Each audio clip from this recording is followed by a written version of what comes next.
El artículo 113, inciso segundo de la Constitución, prescribe que la presidencia vaca por su permanente incapacidad moral y física declarada por el Congreso. Este es el artículo sobre el que se pretende sustentar la vacancia del presidente Vizcarra. Y voy a decir un par de cosas sobre la interpretación de ese artículo. Aunque he colgado la sotana de abogado y ahora me dedico a cosas más apacibles, voy a decir lo que tengo que decir, en principio porque soy peruano y porque soy un convencido de que es un deber en circunstancias como estas ejercer este derecho de opinión enmarcado de un concepto mucho más grande, de este concepto del control ciudadano del Estado. En segundo lugar, porque si bien he dejado el oficio de la defensa, no he renunciado ni al estudio del derecho, ni de la política, ni al ejercicio del pensamiento. En tercer lugar, porque en estas circunstancias siento mucho más profundamente la ausencia de mis estudiantes, les extraño más, les imagino en nuestras clases discutiendo y compartiendo nuestras lecturas, nuestras razones, y creo que de este modo expreso este sentimiento que siempre tengo por ellos, siempre recordarles. Así que con estas palabras les animo a seguir ejerciendo la razón, a seguir ejerciendo el pensamiento crítico. En principio, esta discusión debe ser enmarcada en un concepto mucho más grande, en una idea básica. Y es este principio que determina el desarrollo de las sociedades que van pasando, que se van moviendo de sociedades o estados de poder a sociedades o estados de derecho. En las primeras recordábamos algo que siempre comentábamos en clases. El poder se sustenta en la fuerza y el derecho viene a ser un instrumento para la aplicación del poder. La norma facilita, es utilizada para asentar ese poder. Pero en el Estado que perseguimos, en el Estado civilizado, en ese ideal que buscamos a través de la Constitución, el poder no es el que usa el derecho, sino más bien el poder se sustenta y busca los fines del derecho. El poder es el instrumento del derecho. En un estado de poder, el derecho es un instrumento de poder. En un estado de derecho, esencialmente, lo que se busca es que ese poder se fundamente, se sustente y busque los fines del derecho. Esta distinción es fundamental. Entender que cuál es el estado que proyectamos o que queremos proyectar, el que queremos alcanzar en la Constitución. Uno donde un acto de poder no se sirve del derecho, sino que el acto de poder es la expresión del derecho. De ahí que un acto de poder, un acto del Estado, un acto del presidente, del congresista, de un juez, de cualquiera, nunca puede comenzar en cuántos votos tengo, nunca puede comenzar en cuánta fuerza tengo, en cuántos tanques tengo, en cuánta gente va a votar por mí, sino que debe comenzar en cuánta razón tengo, en cuánto derecho tengo para hacer lo que voy a hacer. Esto es precisamente lo que se llama principio de legalidad o principio de constitucionalidad. Eso está ligado a la idea de la verticalidad y la horizontalidad de la Constitución. Entonces, cuando escucho a la gente hablar de la vacancia solo en términos de votos, como si la razón tratara, como si la causal tratara acerca de solamente cuántos votos tengo, ya de por sí hay un problema, porque no se está discutiendo si realmente existe derecho para hacer lo que se está haciendo. Solamente se está discutiendo si existe la fuerza. Habiendo sentado este marco teórico y de principios, podemos ir ya entonces a un tema mucho más profundo. Podemos avanzar de manera más segura hacia el fondo.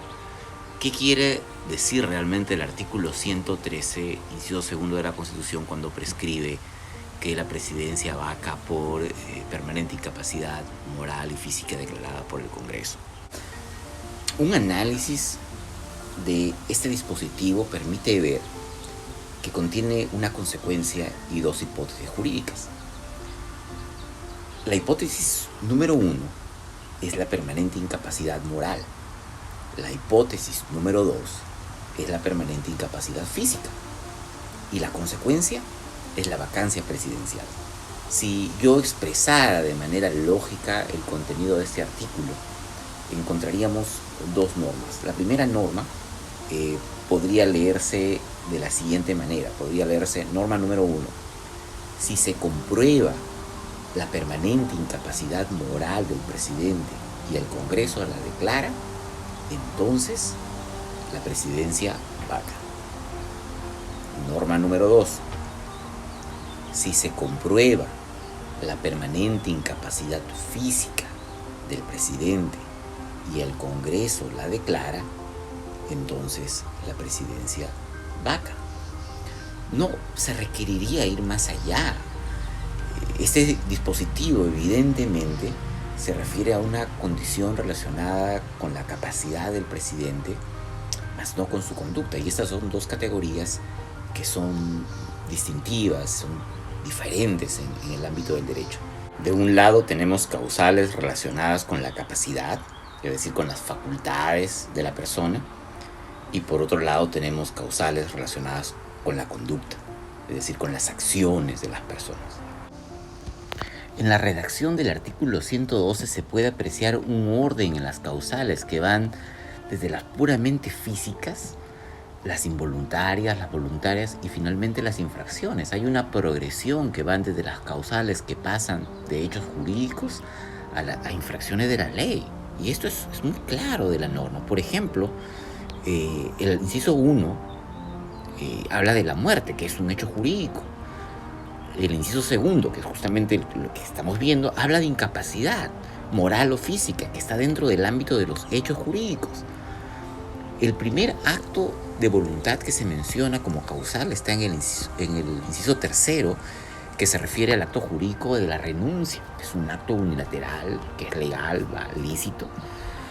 Y luego vienen ya las infracciones, las causales relacionadas con la conducta. Por ejemplo, el inciso cuarto, que tiene que ver con el abandono del país sin que haya mediado un permiso del Congreso o la falta de retorno cuando ya el permiso ha expirado.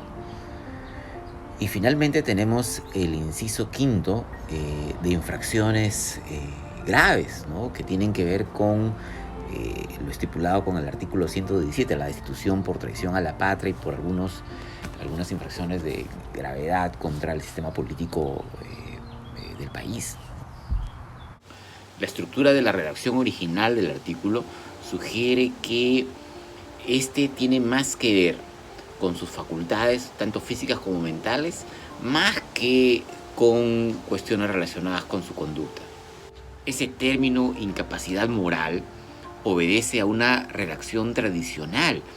Así se han venido redactando las constituciones del siglo XIX y básicamente para referirse a un problema en las facultades mentales del presidente. De allí que esté redactado dentro de la misma cláusula en la que se hace referencia a la incapacidad física. Quiero ser enfático en esto. Cualquier otra lectura de esta norma, de este precepto, para darle una interpretación diferente, es una estupidez. Es una estupidez. Y antes de que alguien me comience a rasgar sus vestiduras, a tirarme en cara los libros que ha leído y el Tribunal Constitucional o no sé qué otra cosa más, sería bueno recordar a Hermann Heller y su teoría del Estado y ese artículo sobre la justificación del Estado, que más o menos podría resumir de este modo. El argumento de autoridad como falacia lógica puede servir de pretexto para un acto de poder, pero no lo hace ni justo ni lo convierte en derecho. El punto es que la verdad del derecho debe ser sostenida no porque lo dice un individuo, sino porque su razón es sólida, su lógica es consistente, tan consistente como la ley de la gravedad. Y voy a poner como ejemplo de esto que digo, un artículo que ha salido recién el 11 de septiembre en la ley del profesor Abraham García, que se titula "La vacancia por incapacidad moral quiebra el modelo presidencial". Y ya el título sugiere cosas, pero en resumen podría parafrasear el artículo de la siguiente manera. El profesor menciona que esta es una norma peligrosa, que no debería ser usada así nada más, por quítame esta paja. Ojo, estoy parafraseando, el profesor no lo dice con esos términos. El profesor también dice que el TC, para evitar el uso indiscriminado de esta norma de la vacancia por incapacidad moral, el TC ha requerido una mayoría calificada para su aplicación. Y él sigue explicando que el artículo 117, además, limita las posibilidades de vacar al presidente por actos delictivos, ¿no?, o por actos graves. Y de hecho lo limita, porque el artículo 117 establece que el presidente solamente puede ser acusado por traición a la patria, generando este concepto que en la doctrina se conoce como la inexpugnabilidad del presidente. Es decir, el presidente no puede ser procesado por cualquier cosa, no puede ser vacado por cualquier cosa, porque rompe la estabilidad del sistema político. Ahora, el profesor sostiene que entonces en esta idea constitucional acerca de la investidura de la presidencia, la función lógica del sistema político, el inciso segundo contravendría, rompe el esquema. Él subraya con negritas, dice que la incapacidad moral como causal de vacancia resulta incompatible con el modelo del sistema del gobierno presidencial peruano. Y eso es justamente lo que estoy diciendo cuando digo que cualquier otra lectura de la norma que no sea de que se debe a un tema de la mente es una estupidez. Es una estupidez porque rompe, sencillamente no encaja en la lógica del derecho. Y es que un principio básico del derecho es que es racional, es que es lógico. Lo absurdo no puede dar lugar, no es fuente de derecho. Una situación absurda, una cosa ilógica, no puede ser derecho, no puede ser fuente de derecho. Y si estamos sosteniendo que esta es una norma que rompe la lógica de la estructura, o sea, mejor dicho, que esta es una interpretación de la norma, porque cuando estamos hablando de incapacidad moral en ese sentido, estamos hablando en el sentido que se le ha querido dar en el Congreso. Ese sentido, pues no tiene sentido, valga la redundancia. El profesor realmente da con la solución en el siguiente párrafo de su artículo, justo después de plantear el problema. Él dice lo siguiente, esto tengo que leerlo literalmente. Él dice: ahora bien, si el término moral se interpreta como mental, tal y como se entendía que ella dimensión en el siglo XIX, que precisamente es la época donde aparece por primera vez en la Constitución de 1839, la controversia estaría resuelta y la causal sería de la misma naturaleza objetiva y fáctica que las otras estipulaciones de vacancia. ¿Qué rayos quiere decir esto? Quiere decir, él lo está diciendo, cuando digamos que las constituciones han venido repitiendo el mismo texto que se introdujo en el año 1839. ¿Y qué quería decir? Incapacidad moral en el texto original de la Carta en 1839, pues incapacidad mental, eso es lo que quiere decir. Y se ha venido copiando el texto, porque en el derecho hay ciertas tradiciones de redacciones, mantenemos ciertos términos que no tienen sentido fuera del derecho, que no tienen sentido en el ámbito popular, común. Entonces, para poner un ejemplo ya nada más, ¿qué es un tenedor? Un tenedor en el lenguaje común, les aseguro, no es lo mismo que un tenedor en derecho comercial, ¿no? En títulos valores.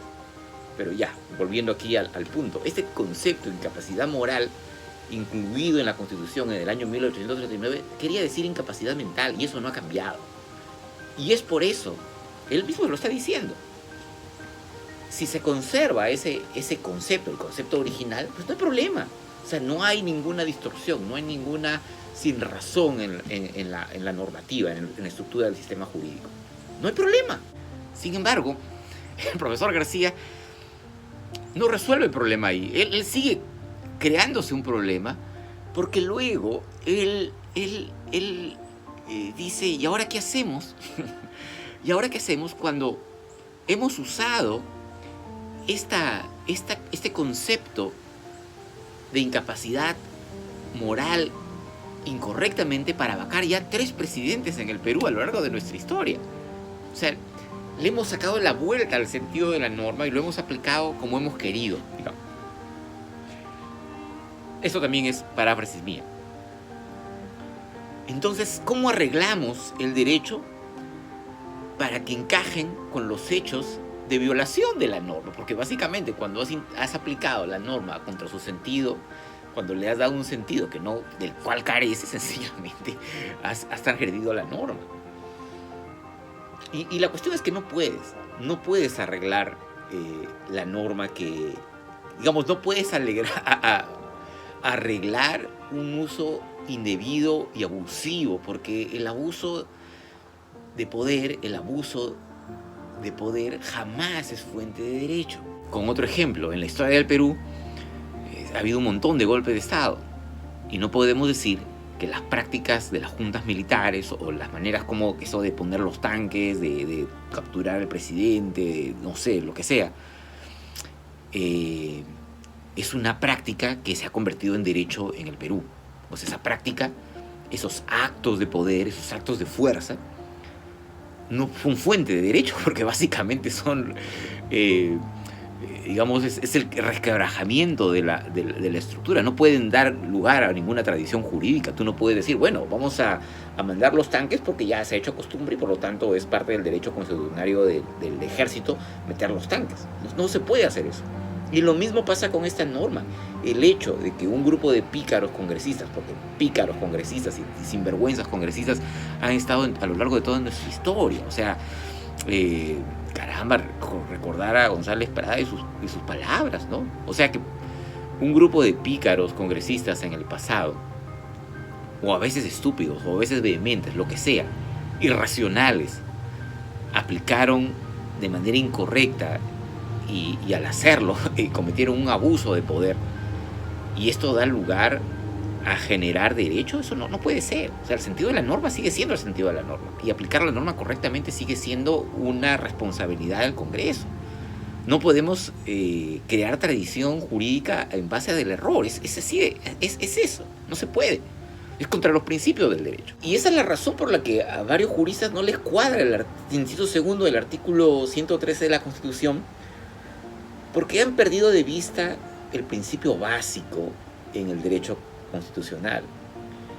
Y es que en el Estado de Derecho, en este Estado civilizado que buscamos, el derecho no se genera en el momento en que cuentas los votos. El derecho no se genera en el momento en que envías los tanques, sino que es el derecho el que permite contar los votos y es el derecho el que permite enviar los tanques. Ahora, para ser justos debemos demostrar el punto, porque ya estamos hablando de esto y es necesario, creo, demostrar el punto. Primero, es necesario examinar esta tesis graciosa, ¿no?, de que el artículo, cuando dice moral, se refiere a una cuestión relacionada efectivamente con la ética del presidente. Y en primer lugar, ya se ha mencionado que el artículo 117 cierra la posibilidad de que al presidente se lo pueda procesar por actos delictivos fuera del tema de traición a la patria durante la vigencia de su mandato. Hay otras figuras, se puede censurar al ministro, hay otras maneras de ejercer el control del presidente, pero no se puede a través de el argumento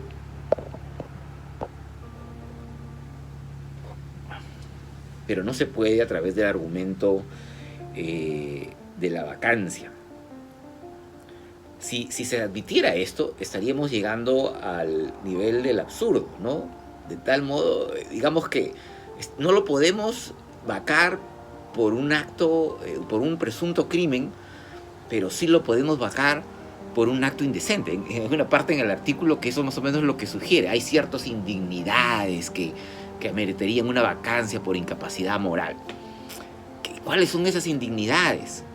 Supongamos que, no sé, se pinta el pelo morado como los caballeros del Zodíaco. Eso es indigno del presidente. Hay que vacarlo entonces por incapacidad moral. O el hecho ¿no? De que ha invitado a sus amigos o que ha gestionado, ha estado entorpeciendo con los audios, prueban que ha estado entorpeciendo el tema de la justicia. El problema de eso es que esos actos encajarían así como se lo han presentado dentro de una conducta criminal, y por aplicación del artículo 117 la conducta criminal no puede ser materia de vacancia. Entonces, ¿frente a qué asunto moral estaríamos cuando hablamos de una vacancia aplicando el artículo 112, inciso segundo? Ahora, el asunto es más serio, porque la moral como tema ético en ese plano representa una serie de problemas, ¿no? El tema de la filosofía, de la ética, nos abre un universo ahí. Y hay algo más, y es el adjetivo permanente, ¿no? El artículo habla de una incapacidad, pero que tiene una característica, que es permanente. Ahora, ¿qué es una persona permanentemente incapaz moral, ¿no? Que en ese concepto ético, en ese concepto de bien y el mal, un sujeto en la cárcel ha quedado incapacitado permanentemente para la moral, ¿no? ¿Qué quieren decir cuando ellos dicen que el presidente ha incurrido en incapacidad permanente? Jamás en su vida va a poder volver a cometer un acto bueno. ¿Notan que no tiene sentido? Que el querer estirar ese artículo es una estupidez para querer referirlo a un tema moral. Es una tontería, sencillamente, porque el artículo jamás quiso decir eso. El único, en ese sentido ético, pues el único que podría encajar como incapaz moralmente para todo bien es Satanás, ¿no? Y ahí estamos entrando en el terreno de la teología, pero bueno, Satanás no es el presidente. Vemos que seguir ese camino, esa idea de la incapacidad moral permanente como un asunto relacionado con la ética no nos lleva a ninguna parte, porque ese concepto permanente sencillamente lo hace intransitable. Habría que cerrar los ojos, habría que ya admitir que realmente no estamos aplicando el artículo. Tal vez sería mucho más honesto actuar como Robespierre cuando van a justiciar a Luis XVI y en la defensa el abogado dice, pero ustedes no pueden condenar al rey, según la Constitución él es irresponsable. Y Robespierre de manera honesta dice, mira, ¿sabes qué? Este no es un acto de derecho, sino es un acto de poder. En otras palabras, esto es un golpe de Estado.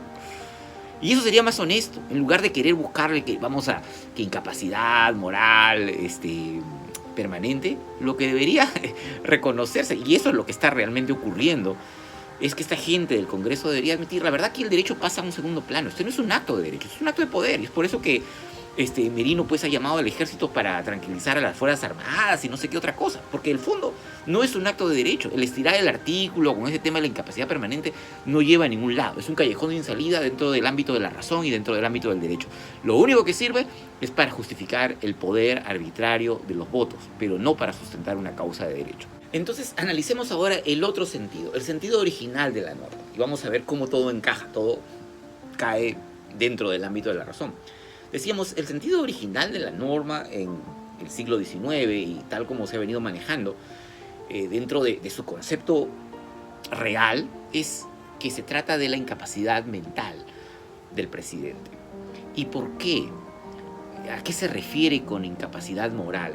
Se refiere precisamente a que el presidente carece por sus problemas mentales de la capacidad de realizar actos morales. ¿Y cuáles son las condiciones de un acto moral? La libertad, la responsabilidad, el discernimiento de que mis actos son buenos o mis actos son malos. Una persona moralmente capaz es una persona que puede ser procesada, que puede ser sancionada y a la que le puedes reprochar algo, precisamente porque es moralmente capaz. Volviendo a la idea esta de la gente en la cárcel. La gente está en la cárcel no porque sean moralmente incapaces, están en la cárcel precisamente porque son moralmente capaces, porque pueden discernir, porque son responsables. Cuando el Congreso dice que Vizcarra es moralmente incapaz, lo que están haciendo, en otras palabras, es darle el mejor argumento de defensa contra cualquier proceso penal que le quieran plantear. Porque es lo que en este mundo surrealista, él podría decir, caramba, tengo una resolución legal del Congreso donde me han declarado que yo soy incapaz moralmente. Es decir, no puedo realizar actos morales, no sé lo que hago, no tengo discernimiento, no tengo capacidad racional.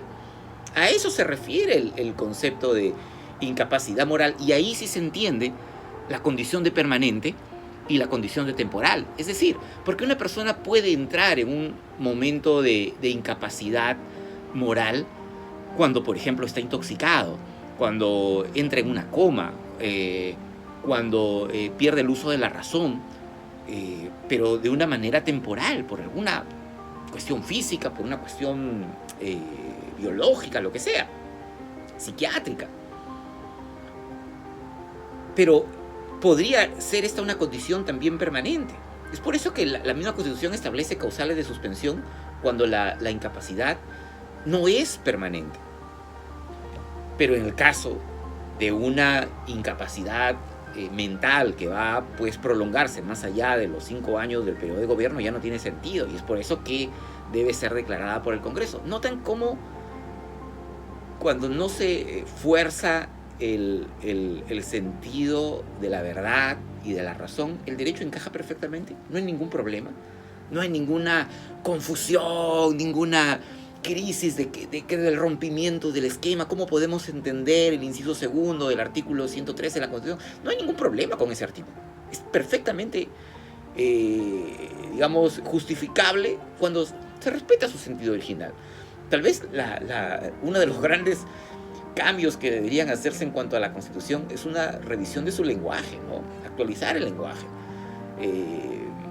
dejar el lenguaje del siglo XIX y traducir sus conceptos en un lenguaje actual que permitan cerrar la posibilidad de que un grupo de pícaros usen esto para desestabilizar al país.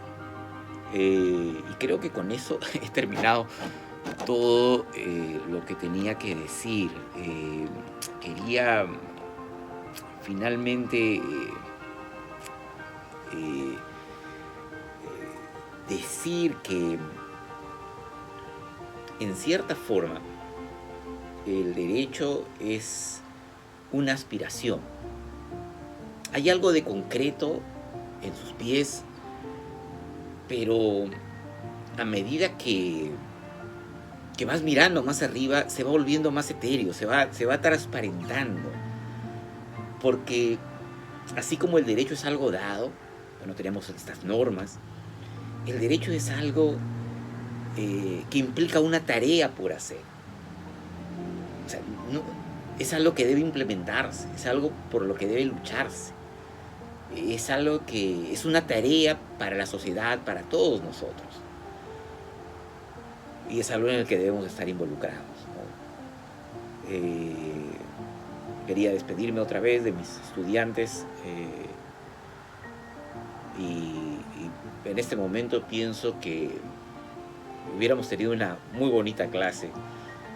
Me imagino las discusiones que ya estaríamos comenzando a plantearnos a partir de este punto. Un gran abrazo. Cuídense.